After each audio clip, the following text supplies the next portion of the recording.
senang dan bahagia. Apa kabar Bapak Ibu Guru hebat se-Indonesia?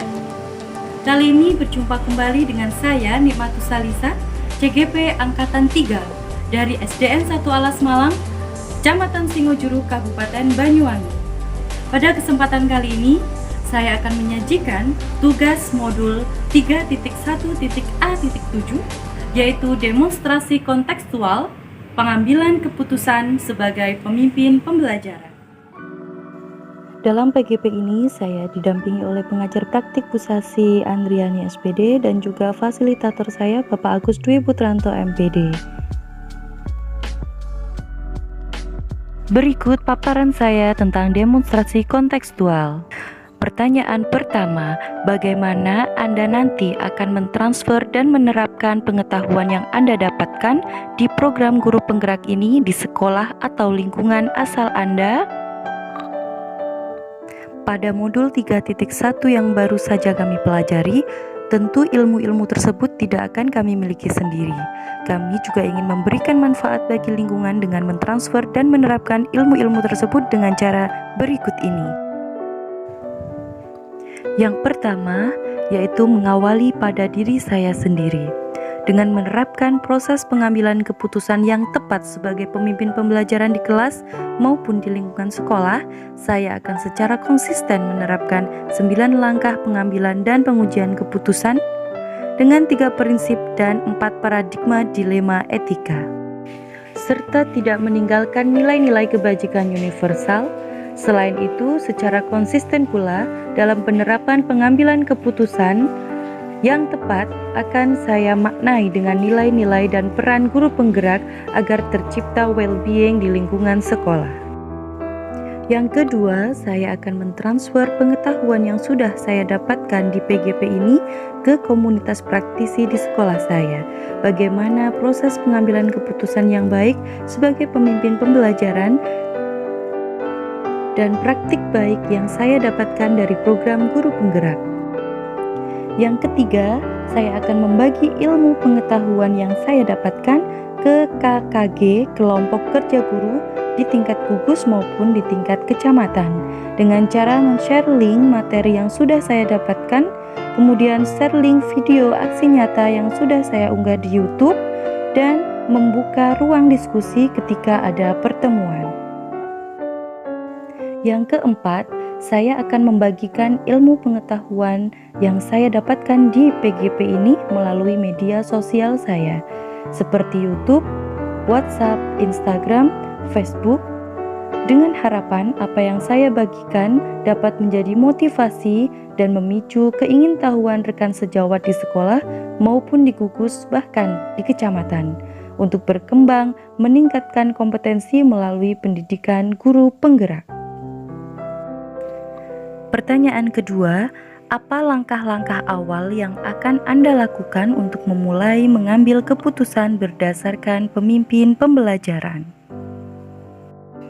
Guru adalah pemimpin pembelajaran. Agar bisa mengambil keputusan yang tepat, maka saya perlu menyusun langkah-langkah sebagai berikut. Yang pertama, menganalisis kasus. Yang kedua, dilema etika atau bujukan moral. Apakah kasus tersebut termasuk dilema etika atau bujukan moral? Jika dilema etika, maka saya harus teliti dalam melihat nilai-nilai kebajikan yang mendasar. Kemudian saya akan menerapkan 9 langkah pengambilan dan pengujian keputusan antara lain. Yang pertama, mengenali nilai-nilai yang saling bertentangan. Yang kedua, menentukan siapa yang terlibat.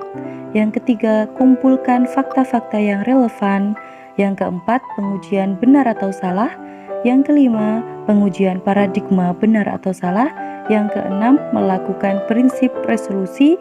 Yang ketujuh, investigasi opsi trilema. Dan yang kedelapan, buat keputusan. Dan yang terakhir, refleksi. Adapun 3 prinsip resolusi adalah yang pertama, berpikir berbasis hasil akhir, yang kedua berpikir berbasis peraturan, dan yang ketiga berpikir berbasis rasa peduli.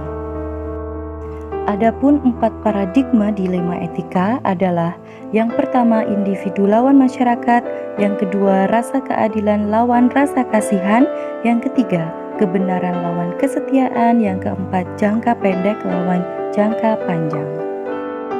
Untuk mengukur efektivitas pengambilan keputusan sebagai pemimpin pembelajaran, menurut saya bisa dilihat dari sampai sejauh mana keputusan yang diambil dapat mengcover seluruh kepentingan orang banyak yang terlibat di dalamnya. Bagaimana reaksi orang-orang terhadap keputusan tersebut, dan sedikitnya protes atau penolakan, dan terdapatnya kesesuaian serta relevansi yang positif antara masalah dan pengambilan keputusan. Pertanyaan ketiga, mulai kapan Anda akan menerapkan langkah-langkah tersebut? Hari ini, besok, atau minggu depan? Catat rencana Anda.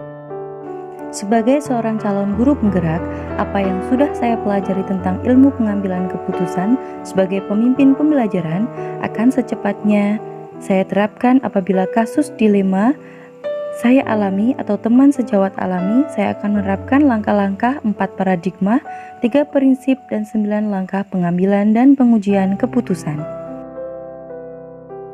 Terkait rencana sebagai pemimpin pembelajaran, yang pertama yaitu mulai saat ini dari hal-hal kecil, yang kedua melakukan perubahan di kelas sehingga dapat menjadi praktik baik atau role model bagi teman sejawat di lingkungan sekolah, yang ketiga menentukan konsep kegiatan, dan yang keempat menyusun jadwal kegiatan bersama komunitas praktisi yang sudah dibentuk di sekolah. Pertanyaan keempat, siapa yang akan menjadi pendamping Anda dalam menjalankan pengambilan keputusan sebagai pemimpin pembelajaran? Seseorang yang akan menjadi teman diskusi Anda untuk menentukan apakah langkah-langkah yang Anda ambil telah tepat dan efektif. Selaku CGP di SDN 1 Alas Malang, yang kebetulan CGP di sekolah saya ada 2, dalam setiap pelaksanaan pengambilan keputusan sebagai pemimpin pembelajaran, saya akan selalu berdiskusi dan meminta pendapat dari fasilitator dan pengajar praktik saya. Selain itu, sebagai pemangku kepentingan dan orang tua saya di sekolah, yaitu saya akan berdiskusi dengan kepala sekolah saya dan komunitas praktisi, yaitu teman-teman sejawat yang ada di sekolah. Selain itu, tak kalah penting, bahkan yang paling penting adalah saya akan berdiskusi dengan murid tercinta saya dan juga orang tua murid.